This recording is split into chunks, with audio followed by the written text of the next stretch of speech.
Michigan knocks out Indiana. A lot of drama today for Michigan in that their running backs coach, Mike Hart, had a seizure on the sideline and just emotionally and psychologically affected that team. There were players that had to be consoled during the game. Michigan was already in this kind of a barroom brawl with Indiana. It was 10-10. They kind of worked their way out of it 31-10. And on behalf of Phil to 12, Coach Hart, we hope that you're okay and that you make it back. And then you go up to East Lansing. Ohio State shows up there, and they're as Ohio State as they possibly could be. Game was over in second quarter. They have so many ways to attack you. They don't have a out pitch. They have like 7 out pitches.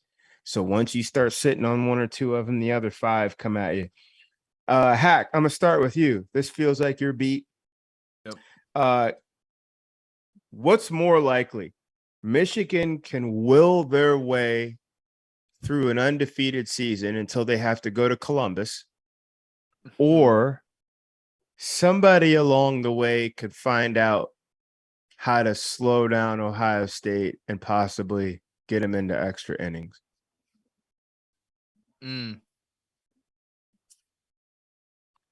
It's tough, man, because you're talking about the East, like it's its own division. And I will argue that the Big Ten East is one of the toughest divisions in college football, right up there. Should be its own conference, to be honest. I mean, it's crazy. It's the top 4 or 5 teams in that division can go play anywhere. The Michigan team scares me right now because of their lack of propensity to put JJ in, I guess, compromising situations to an outsider's view, but for a guy who played the position, like, make him go dive into situations and not dip his toe in the water. Like, make him make some throws that he's not comfortable making against an Indiana team that you know you can come back in.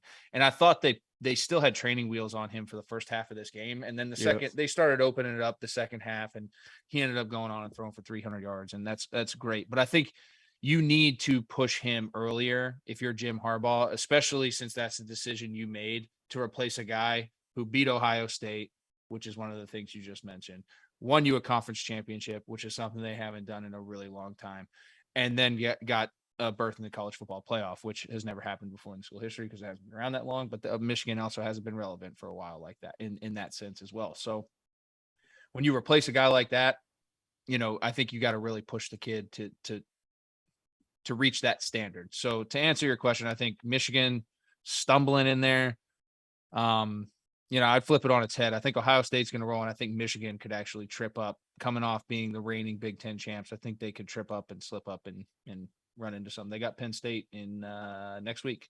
So yeah. We'll find out. 6 days. They'll go up against Penn State. We're dropping our merch. We got to start calling Underwood Daddy Brad. But I'm a big pod guy.